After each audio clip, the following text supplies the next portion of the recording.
Hello friends, welcome to your MCQ अड्डा। दोस्तों, अगर आप एसएससी, एमपीपीएससी, रेलवे, बैंकिंग या किसी भी अन्य कॉम्पिटिटिव एग्जाम की तैयारी कर रहे हैं तो यह वीडियो आपके लिए बेहद महत्वपूर्ण है। दोस्तों, आज हम 7 अगस्त 2026 के सभी महत्वपूर्ण करंट अफेयर्स को एग्जाम ओरिएंटेड एमसीक्यू, आसान एक्सप्लेनेशन और महत्वपूर्ण फैक्ट के साथ कवर करने वाले हैं। इस वीडियो को अंत तक जरूर देखें क्योंकि एक भी क्वेश्चन आपके अगले एग्जाम में आ सकता है। क्लास की फ्री पीडीएफ के लिए आप हमारे दिए गए टेलीग्राम चैनल योर एमसीक्यू अड्डा को ज्वाइन कर सकते हैं, जिसकी लिंक हमने डिस्क्रिप्शन में दी है। चलिए आज की क्लास स्टार्ट करते हैं। ये रहा आपका पहला क्वेश्चन। हाल ही में ब्रिक्स देशों के राष्ट्रीय सांख्यिकी कार्यालयों की 2 दिवसीय बैठक की मेजबानी किस शहर ने की है? तो यह की है लखनऊ ने। हाल ही में भारत ने 3 और 4 अगस्त 2026 को उत्तर प्रदेश के लखनऊ में ब्रिक्स देशों के राष्ट्रीय सांख्यिकी कार्यालयों की 2 दिवसीय बैठक की मेजबानी की है। इसका उद्देश्य ब्रिक्स देशों के बीच गुणवत्तापूर्ण सांख्यिकी, डेटा साझाकरण, सांख्यिकी सहयोग तथा नीति निर्माण के लिए विश्वसनीय आंकड़ों के उपयोग को बढ़ावा देना है। बात करें कि इसकी प्रमुख विशेषता की, तो इस वर्ष की theme quality statics as a driver of transformation रखी गई है। नेक्स्ट क्वेश्चन है, हाल ही में अगस्त 2026 में सेबी के कार्यकारी निदेशक के रूप में किसने कार्यभार ग्रहण किया है? तो यह किया है प्रशांत महापात्रा ने। हाल ही में प्रशांत महापात्रा ने अगस्त 2026 में भारतीय प्रतिभूति और विनिमय बोर्ड सेबी के कार्यकारी निदेशक के रूप में कार्यभार ग्रहण किया है। वे कॉरपोरेशन फाइनेंस इन्वेस्टिगेशन डिपार्टमेंट यानी CFID तथा recovery and refund department RRD की जिम्मेदारी भी संभालेंगे। बात करें इसकी प्रमुख विशेषता की, तो प्रशांत महापात्रा ने 1999 में सेबी ज्वाइन किया था और उन्हें 27 वर्ष से अधिक का अनुभव प्राप्त है। वे कार्यकारी निर्देशक बनने से पहले चीफ जनरल मैनेजर के रूप में कार्यरत थे तथा उन्होंने सेबी के पूर्वी क्षेत्रीय कार्यालय कोलकाता सहित कई महत्वपूर्ण विभागों में कार्य किया है। बात करें अगस्त महीने की कुछ प्रमुख नियुक्तियों की, तो AS राजीव ने हाल ही में कार्यवाहक केंद्रीय सतर्कता आयुक्त के रूप में कार्यभार ग्रहण किया है। बोलकर तुर्क को संयुक्त राष्ट्र मानवाधिकार उच्चायुक्त के रूप में लगातार दूसरे कार्यकाल के लिए पुनः नियुक्त किया गया है।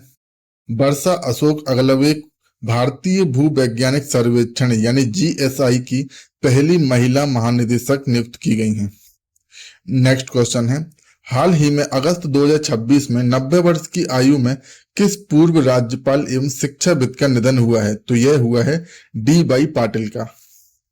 हाल ही में त्रिपुरा और बिहार के पूर्व राज्यपाल तथा प्रसिद्ध शिक्षाविद डॉक्टर ज्ञानदेव यशवंत राव यानी D.Y. पाटिल का अगस्त 2026 में 90 वर्ष की आयु में महाराष्ट्र के कोल्हापुर जिले के कस्बे बावड़ा में निधन हो गया है। बता दें कि उन्हें शिक्षा के क्षेत्र में योगदान के लिए दादा और शिक्षण महर्षि के रूप में भी जाना जाता है। बात करें प्रमुख विशेषता की, तो उन्होंने 1983 में D.Y. पाटिल समूह की स्थापना की, जो आज लगभग 182 से अधिक शैक्षणिक संस्थानों, 7 विश्वविद्यालयों और कई प्रमुख स्वास्थ्य सेवा संस्थानों का विशाल नेटवर्क बन चुका है। इन्हें शिक्षा एवं सामाजिक सेवा में योगदान के लिए 1991 में पद्मश्री से सम्मानित किया जा चुका है। नेक्स्ट क्वेश्चन है, हाल ही में एयर इंडिया का नया मुख्य कार्यकारी अधिकारी किसे नियुक्त किया गया है? तो यह नियुक्त किया गया है तेबोल्डे गेब्रेमरियम को। हाल ही में एयर इंडिया ने इथोपियन एयरलाइंस के पूर्व प्रमुख तेबोल्डे गेब्रेमरियम को अपना नया मुख्य कार्यकारी अधिकारी यानी CEO नियुक्त किया है। उन्होंने कैंपेबल विल्सन का स्थान लिया है। बात करें इसकी प्रमुख विशेषता की, तो तेबोल्डे गेब्रेमरियम ने इथोपियन एयरलाइंस को दुनिया की सबसे सफल एयरलाइंसों में शामिल किया है। नेक्स्ट क्वेश्चन है, हाल ही में अमेरिका के किस राज्य और शहर ने 15 अगस्त को भारत दिवस के रूप में घोषित किया है? तो यह किया है मैसाचुसेट्स और बोस्टन।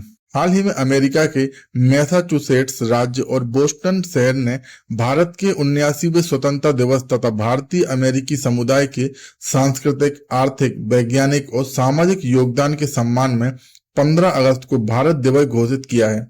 इसका उद्देश्य भारतीय अमेरिकी समुदाय के योगदान को सम्मान देना, भारत अमेरिका संबंधों को मजबूत करना तथा भारत के स्वतंत्रता दिवस के महत्व को अंतर्राष्ट्रीय स्तर पर मान्यता देना है। बात करें इसकी प्रमुख विशेषता की, तो मैसाचुसेट्स की गवर्नर मोरा हीली और बोस्टन की मेयर मिशेल बू ने यह घोषणा की है।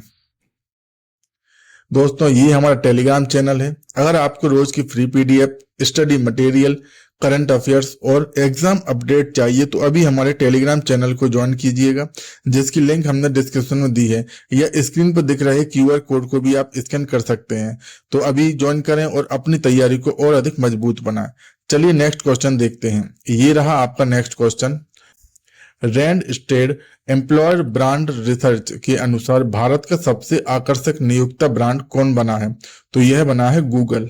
हाल ही में रैंडस्टेड एम्प्लॉयर ब्रांड रिसर्च 2026 में गूगल को भारत का सर्वश्रेष्ठ आकर्षक नियोक्ता घोषित किया गया है। इस रैंक में टाटा समूह दूसरे और अमेजन ने तीसरा स्थान प्राप्त किया है। यह सर्वेक्षण 34 देशों के 17 लाख से अधिक लोगों की राय पर आधारित है, जिसमें भारत के लगभग 3500 उत्तरदाता शामिल थे। बता दें कि रैंकिंग में कार्य जीवन संतुलन, वेतन, करियर विकास, समान अवसर और कंपनी की प्रतिष्ठा जैसे मानकों को शामिल किया गया है।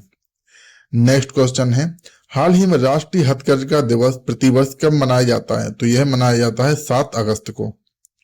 हाल ही में 7 अगस्त 2026 को भारत में 12वां राष्ट्रीय हथकरघा दिवस मनाया गया। यह दिवस भारत की समृद्ध हथकरघा परंपरा, बुनकरों के योगदान और स्वदेशी वस्त्रों को बढ़ावा देने के लिए मनाया जाता है। बात करें इसके उद्देश्य की, तो यह दिवस बुनकरों को सम्मान देने, स्वदेशी उत्पादों को प्रोत्साहित करने तथा भारतीय पारंपरिक वस्त्र एवं कुटीर उद्योगों को बढ़ावा देने के लिए मनाया जाता है।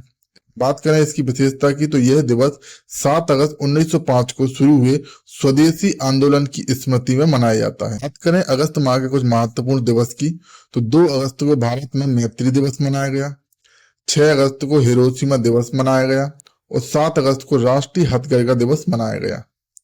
नेक्स्ट क्वेश्चन है, हाल ही में तमिलनाडु की वित्त मंत्री एन मैरी विल्सन ने किस सरकार का पहला बजट प्रस्तुत किया है? तो यह किया है तमिलगा बैटरी कंजगम यानी TBK का। हाल ही में तमिलनाडु की वित्त मंत्री एन मैरी विल्सन ने अगस्त 2026 में तमिलगा बैटरी कंजगम यानी TBK सरकार का वित्त वर्ष 2026-27 का पहला बजट राज्य विधानसभा चेन्नई में प्रस्तुत किया है। इसका उद्देश्य राज्य को 2031 तक 1.5 ट्रिलियन अमेरिकी डॉलर की अर्थव्यवस्था बनाना तथा कृत्रिम बुद्धिमत्ता, औद्योगिक विकास, शिक्षा, आधारभूत संरचना और सामाजिक कल्याण को गति देना है। दोस्तों आज की क्लास में इतना ही। आज की क्लास में हमने 7 अगस्त 2026 की सारी इंपोर्टेंट खबरों को कवर किया है। क्लास की फ्री पीडीएफ के लिए आप हमारे टेलीग्राम चैनल को ज्वाइन कर सकते हैं, जिसकी लिंक हमने डिस्क्रिप्शन में दी है। अगर क्लास पसंद आई हो तो वीडियो को लाइक, शेयर एवं सब्सक्राइब करना ना भूलें। तब तक के लिए जय हिंद, जय भारत।